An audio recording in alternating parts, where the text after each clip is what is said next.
तो हेलो दोस्तों, कैसे हैं आप सभी। उम्मीद करता हूँ अच्छे होंगे, स्वस्थ होंगे, मस्त होंगे, अपने लाइफ में व्यस्त होंगे। तो आज हम लोग फिर से आ चुके हैं एक नए टॉपिक के साथ।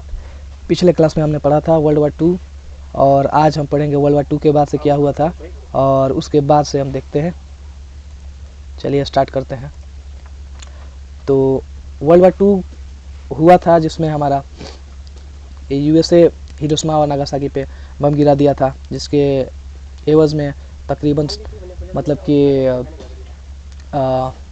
जर्मनी हार गया और इसमें तकरीबन 70 से 80 मिलियन पीपल मरे थे।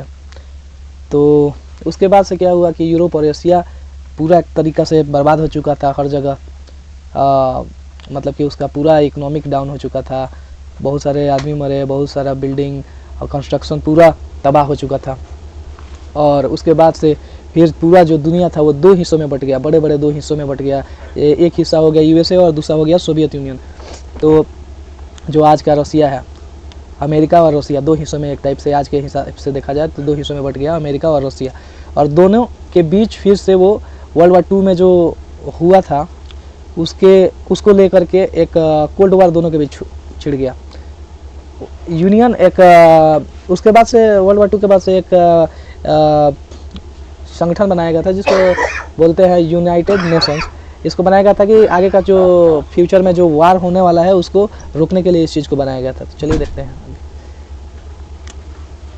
तो वर्ल्ड वार 2 होने के बाद क्या था कि सभी देशों में एक परमाणु वेपन को लेकर के बहुत ज़्यादा मतलब कि इंटरेस्ट बढ़ गया था कि हाँ, हम भी परमाणु बम बनाएंगे, हम भी परमाणु वेपन बनाएंगे।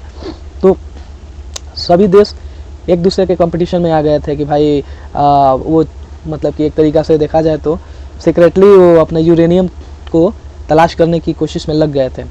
और इसी को हम कोल्ड वार भी बोलते हैं कि एक दूसरे का कंपटीशन जो करता है देश इस चीज़ को लेकर के कि हम मतलब कि एक तरीक़ा से एटॉमिक एनर्जी में मजबूत बनने के लिए, तो इसको कोल्ड वार बोलते हैं। तो उस टाइम यूरेनियम का जो रिसर्च था उस टाइम बढ़ गया। बहुत सारे देश अपने यूरेनियम पे काम करने लगे, यूरेनियम के रिसर्च पे काम करने लगे। और यूरेनियम क्या है, एक तरीक़ा से यूरेनियम जो है वो एक बहुत ही हैवी मटेरियल है और ये बहुत ज़्यादा नेचुरली रेडियो एक्टिव मेटल है, जो कि मतलब कि किसी पत्थर में, किसी चट्टान में या किसी धरती के अंदर पाया जाता है, मिट्टी के अंदर पाया जाता है। इसको खोजने के लिए क्या किया जाता है, इसको एक स्कैनिंग सिस्टम होता है, उसको स्कैन किया जाता है। जहाँ पे रेडियो एक्टिव मटेरियल होता है वहाँ पे वो स्कैनिंग में दिखा देता है। उसके बाद से उसको माइनिंग किया जाता है। माइनिंग करने के बाद उसको क्या किया जाता है, क्रशिंग किया जाता है। माइनिंग में जो हमारा यूरेनियम मिलता है वो पूरा प्योर फॉर्म में नहीं मिलता है, इसलिए उसको क्रशिंग किया जाता है। और क्रशिंग करने के बाद से उसको पाउडर बनाया जाता है, जिसको हम येलो केक बोलते हैं। हालांकि ये पीला कलर का होता है इसलिए इसको येलो केक बोलते हैं। और इन प्रोसेस को इन येलो केक को क्या करते हैं, एक इनरिचमेंट प्रोसेस होता है। तो इन रिएक्टर एक होता है, रिएक्टर के अंदर डालते हैं। इसमें क्या किया जाता है कि एक सेंट्रीफ्यूगल प्रोसेस किया जाता है, जिसमें क्या किया जाता है, यूरेनियम के मेटल को डाला जाता है उसके अंदर और उसको पूरा स्पिन किया जाता है। स्पिन करने के दौरान ये क्या होता है कि जो हैवी मेटल है वो साइड में स्पिन करता है और जो थोड़ा लाइट वेट यूरेनियम होता है वो इसके सेंटर पे मतलब कि इकट्ठा हो जाता है। जिसमें दो टाइप का यूरेनियम होता है। एक यूरेनियम होता है U-235 और ये दूसरा होता है U-238। तो हम लोग को क्या चाहिए, 235 चाहिए होता है, क्योंकि U-238 का कोई यूजेस नहीं होता है, वो एक तरीक़ा से वेस्ट होता है। तो U-235 हमारा सेंटर पे मिलता है और इसको हम बाहर निकाल लेते हैं। देख सकते हैं ये वाला जो पाइप है, इसके थ्रू हम U-35 के कंसनट्रेटेड पार्ट को निकाल लेते हैं और बाकी U-238 इसके साइड में आ जाता है। चलिए अब देखते हैं next, why uranium is important. तो यूरेनियम इतना महत्वपूर्ण क्यों बना, तो यूरेनियम का हम लोग सबसे पहले कि न्यूक्लियर वेपन में यूज़ किए, जो कि हमारा वर्ल्ड वार 2 में यूज़ किया गया हिरोशिमा और नागासाकी पे। बम के दौरान, बम के रूप में। और उसका अलावा हम इलेक्ट्रिसिटी जनरेट करने के लिए भी इसका यूज़ करते हैं। न्यूक्लियर पावर प्लांट बनाते हैं, जिसको थर्मल पावर प्लांट भी बोलते हैं। न्यूक्लियर का यूज़ किया जाता है, न्यूक्लियर थर्मल पावर प्लांट बोल सकते हैं इसको। इसमें क्या होता है कि हम कोयले के बजाय न्यूक्लियर को कुछ मात्रा को उसके अंदर डालते हैं, और ये प्रोसेस न्यूक्लियर को फ्यूज़न टाइप को बोलते हैं उसको। न्यूक्लियर को फ्यूज़न कराते हैं, और उससे क्या होता है, पावर जो निकलता है उससे हम फिर वाटर को हीट करके स्टीम में कन्वर्ट करते हैं, और स्टीम फिर जाकर के हमारा टरबाइन को घुमाता है, और टरबाइन कनेक्टेड होता है जनरेटर से, फिर जनरेटर से हमें इलेक्ट्रिसिटी प्रोवाइड होता है। तो इस तरीक़े से हम इसको इलेक्ट्रिसिटी के तौर पे भी यूज़ करते हैं।